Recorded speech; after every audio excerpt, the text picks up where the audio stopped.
Alright, ladies and gentlemen, welcome to the second tutorial series for Factorio.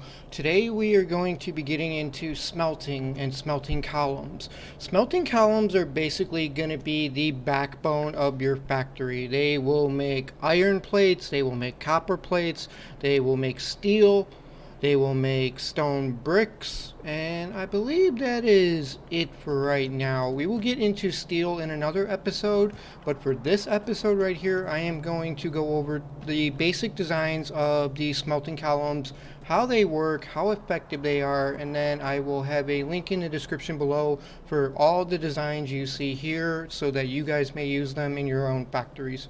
Okay, without further ado, we are going to get into some of the most basic setups. This here is on the right hand side. This is a half smelting column. This is basically a setup of 24 furnaces on yellow belts, which are basically your T1 belts here, which will move 15 items a second. This half setup right here will basically make half a full belt of iron plates, as we will see in 1 second. Now, you can do this as a single independent column too, where if you just literally wanted to do just 12 furnaces in a row, it would give you still half a belt. Or if you wanted to line up 24 in a single column, like on the left hand side, it will give you basically half a lane of a full belt. So without further ado, let me turn these things on so you guys can see. Obviously, we have a coal input on the right hand side. It is going to be going right to left for all of these designs, which makes it a little bit easier for you guys to micromanage. I put down little beacons in front of each blueprint so you guys can see what input is and what the output is on the bottom. Now, this does not necessarily just have to be iron plates. This could be copper, this could be stone, this could be half the setup for a steel setup too. So these are just kind of like little markers to help you guys out. So let's get the coal going again. I've already pre-threaded the coal just to give a little bit of an edge, because as you can see, yellow belts move very slowly. So let's turn on the first section, which is going to be the half belt here now. As you can see, I got the iron coming in through here. It is going to be split going both right and left, so it's going down on the outside of the lanes.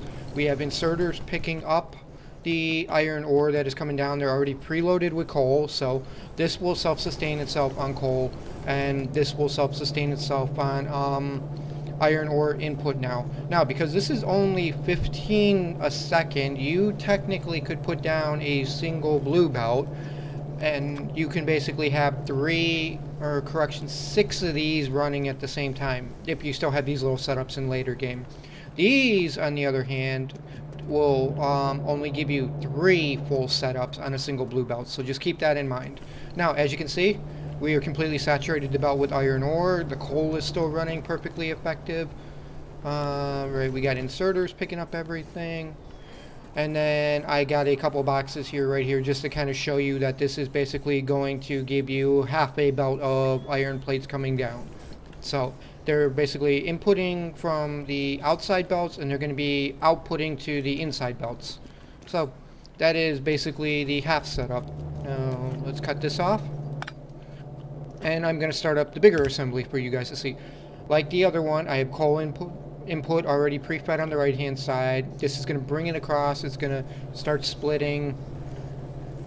We're going to hook it up to this splitter here, then it's going to come up, split it, and then it's going to put it on the inside of the belts. While this is feeding the top side of the belt, this is going to feed the inside of the belts. And the nice thing too is you can continue to connect these together. So if you wanted to put another one down right here next to this one, this will still feed it. And as you can see, as we start feeding and saturating this belt with the iron ore and the furnaces start going to work, this will eventually fully saturate when it hits the bottom, and it will give you a full belt of iron plates or copper plates or stone bricks. It will not give you a full belt of steel if you happen to use one of these as a steel setup. This, I think, will only give you like half a belt of steel. But like I said, steel will be for another video I will make, and I will get some new custom blueprints up for that one too. I've been toying around with a few different designs I like, so I will see which one works best. And let's see. Alright, It will take a few to saturate the belt completely with iron ore, because it takes each furnace 3 to max out. So once the belt is completely saturated, as you guys can see, it is going to give you a full belt of iron plates. Alright, let's move on a little more. Let's cut this one off. Let's moving on to the next tier up. This is going to be red belts with steel furnaces now. This is basically going to be the same concept as the other ones, except these belts are going to be moving a lot faster. Red belts move at a speed of 30 items per second, and steel furnaces craft at 2 versus normal furnaces which craft at 1. So these are double the speed basically. This is going to be the full setup. As you can see, the belt is completely being saturated, the steel furnaces are going to work. And by the time you get down here and the belt is fully saturated, this setup will give you a full line of iron plates.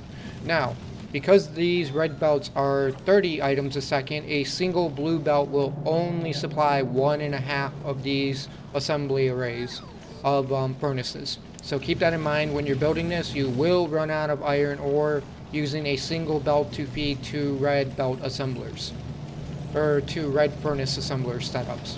And like always, this design is still the same. Coal's inputted through the right.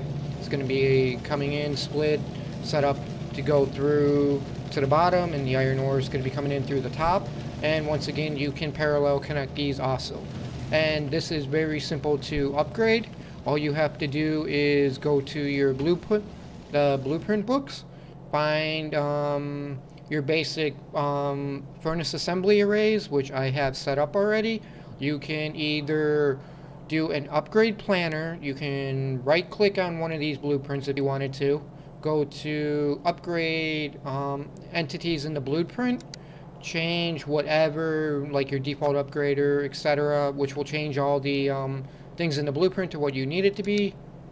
And then you're golden. Oh, tell me I didn't just change that one. Okay, no, it's reverted back. Alright, that would have been an oops, but alright, moving on. Now, I have the same setup. Because this is still saturating and everything, it's going to take a while for that to fully saturate and fully get up to speed, but it will produce a full belt. Let's cut this one off. Now, I'm going to show you guys the half setup. Same theory, same concept. Iron ore comes in, coal is going to be coming in. We have the steel furnaces, but once again, this is going to be a half setup. As you can see, this is 24 furnaces versus 48 furnaces on the full line. So this is going to be fully saturated already, because the belt will move faster than these inserters are able to saturate their furnaces, so that's very good. So this builds up a little bit faster, and this will pretty much give you a little, I think it's a little over half a belt, just by like a point or two of steel plates coming out of this one. So you'll kind of get like half a belt of steel plates coming out of, not steel plates, iron plates. Oy. That's another goof. But you will get half a red belt of iron plates coming out of this one for this setup right here. Alright, now let's start moving into the later game setups here. Once you get a little bit more tech, once you get electric furnaces, and once you get like blue belts, modules, etc., I have a few different examples for you to see here of electric furnaces setups that will be very effective for early, like mid-early game to very end late game. So without further ado, these do not need iron ore whatsoever. So it's very nice on that. Let's get the first setup going. Let's get the iron inputted on this one. This is going to be strictly a red belt with electric furnaces going. So I have the iron coming in. We got basically a splitter method right here to basically completely saturate this left belt right here. And let's see. And as you can see, all the iron plates are going to be outputted on the right hand side now. Electric furnaces have the same crafting speed as steel furnaces now. Like, this is not the best setup to go for early game electric furnaces. This is just going to give you an idea of what you can make to progress into the later game if you don't want to run steel furnaces with coal. This will be a little less than ideal. This is a little less than half a red belt of iron plates coming in to start with. So keep that in mind. This is slower than this setup right here. This will produce more plates than this setup initially. But this is also upgradable and will tier you up more, so you can keep progressing into the more later game setups, which I'm going to start showing you now. Now, this is just same setup as the red on the left, except this is using blue belts. And instead of using normal inserters, which are yellow inserters, we are using blue inserters on this one. So this is a little faster in terms of belt speed, but you're still producing the same amount of plates versus the red and the blue. So keep that in mind when you're setting this one up. You put your iron in, and then this is just going to increase the production rate just by a little bit. Now, on our next setup, this is where things start getting a little bit better.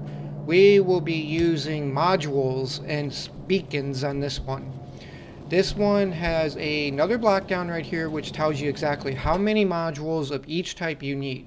You're going to need 56 speed modules and 26 productivity modules. These are T1 modules, which we will get into module designs and everything later on in the tutorial series. So keep that in mind. Next thing is we are going to be putting the speed modules in the beacons on the outside, which is going to start increasing the productivity and crafting speed of our furnaces now. Now, speed modules will basically increase the effectivity of these by a factor, I think these are 20% each, so that's 40% plus the beacon. But at the same time, we are going to also be using a lot more energy using beacons and modules. So keep that in mind. This assembly will take quite a little bit of power, so make sure your power grid can hold it. Now, you're going to be putting the productivity modules into the furnaces now. This slows them down initially if you do not have speed module beacons on the outside. This will make this furnace run a little bit slower than normal. I will give you guys an example right here. And let me find, alright, T1 production modules.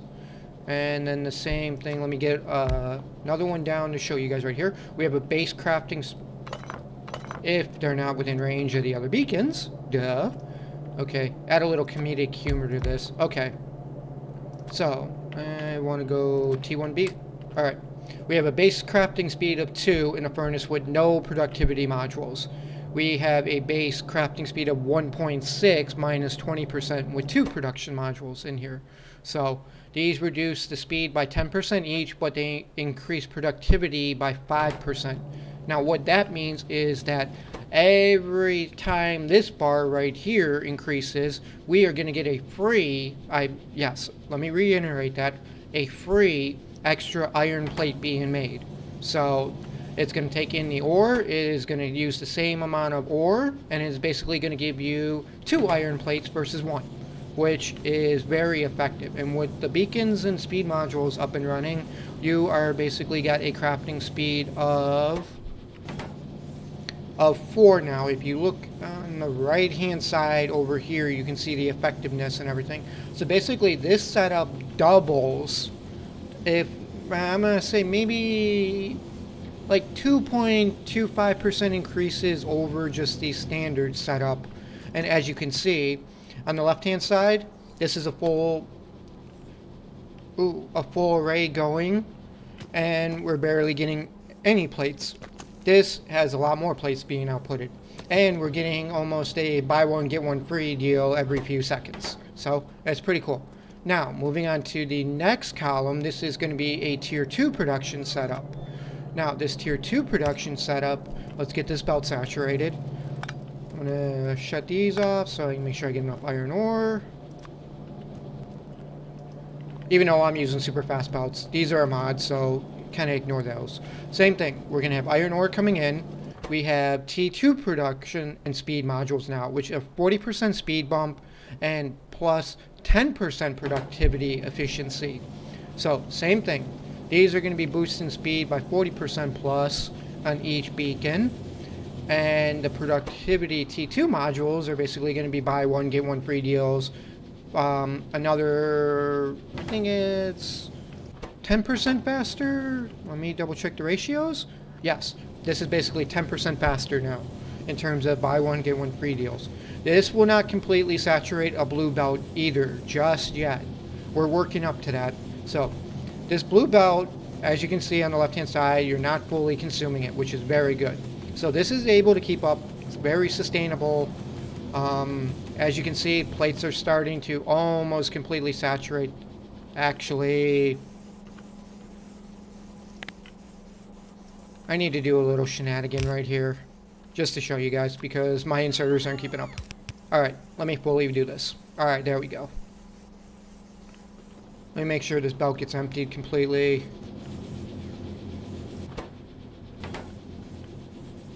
Alright, we should almost be ready. Alright, there we go. Now, as you can see, this belt is not being fully saturated just yet. It is almost fully saturated, which is very good. So, we keep that in mind when you guys are doing this setup. T2 speed modules and T2 production modules will almost fully saturate a blue belt. Now, moving on to the very last setup. This is going to be a T3 speed and production module setup. So these are very expensive to build, so make sure you guys use them wisely as you get them. You're going to need 56 T3 speed modules, and you're going to need 26 T3 production modules, which have a good boost of 60% plus the multiplier. And then you're going to get a 30% production multiplier, and it will give all these furnaces a base crafting speed of 8, which is absolutely beautiful. Some of them will get 10.4, the bottom ones get 8, the center ones get 10.4, which is very nice. The same thing for the other side. The bottom ones always get less, and the center ones get a little bit more. That's only because you can't this one right here, you can't really cram another one up here too effectively. So it is what it is. Without further ado, let's fire this bad boy up. And now, once again, you will need a full blue belt of ore coming in to maintain this one. At least that's what I have found in my experience. I need full blue belts coming in to keep this assembly array completely going for all plates. And as you can see, we're going to have to do the same shenanigans down here for a second and put a couple more of these down. And then just increase this a little bit. Oh, maybe I should show you guys with blue belts. There we go. Let me put my blue belts back on my bar. Alright, there we go. Alright. Let's completely empty this. I want to make sure we get a full demo up and running. Okay, there we go. Alright. Now, this assembly array, like I said, will completely make a full belt of plates. Copper ore, and stone bricks if you so choose. And as you can see, fully saturated blue belt right here. You might see a gap every so often by one plate or something, but it's almost 99% effective when it's fully running. So this is a very good end game setup, but it is also very, very power hungry. To give you an idea of some of the basic power needs, just this one top beacon alone is going to require 480 kilowatts, and this furnace alone is going to require 6 kilowatts. So very, very power hungry setup. So make sure you got plenty of power generation for this one. Now, one last thing I do want to show you guys for electric furnaces I have set up. Let me see if I can find where I set it up. Up here. Here we go. Now, you can use all 3 types of furnaces to make stone bricks. All you need is a stone input, which is going to be right here. I've already got all this pre-set up for you guys to see. A couple inserters, and the normal furnace and the steel furnace, you are going to need coal also to fuel these things. But these furnaces will make stone bricks, so you can use electric furnaces for stone bricks. That is totally acceptable. All you need to do is just feed them with stone instead of iron or copper ore. And with that being said, ladies and gentlemen, that is basically a smelting setup tutorial 101. If you guys truly wanted to build one of these setups, it is very simple. I can do a little quick demo on how to make a basic smelting column if I can find some furnaces. Alright. Let's see. Let's go steel furnaces. We're going to make them right here, so we're going to need 12. Oh. Alright, that's 10. 12. Let's see. We're going to need... I'm going to just use blue inserters because that's all I have.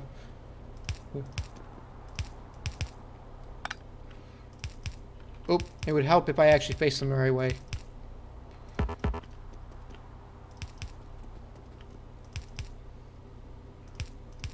Alright, and then you need an output section, which is going to be basically same thing.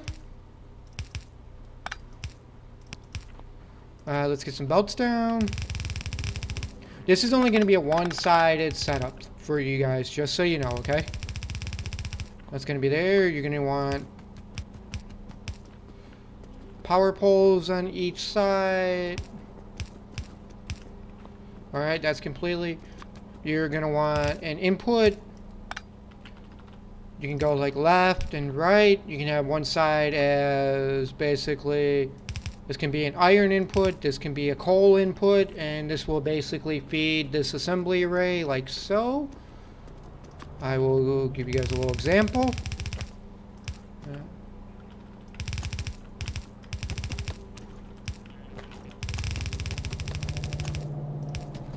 There we go.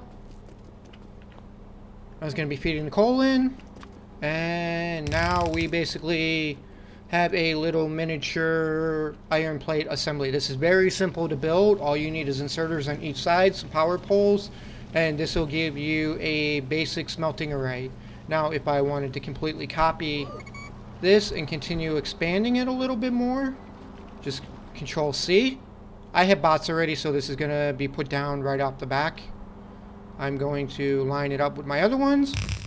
And my bots are going to basically build this entire thing. And now I have a full setup of 24 furnaces, I believe. Okay, 22. I missed 2, but that's okay. That's because I had to overlap. But if I go 2 more... This effectively will give you an entire half side of a blue belt now. So, very effective, ladies and gentlemen. And then if you wanted to do the other side, identical, and basically we just made basically a 48 column. It is very easy to make smelting columns, ladies and gentlemen. If you have any questions, feel free to leave them in the comments. If you like this video, thumbs up on it, and I will get you guys all at the next tutorial.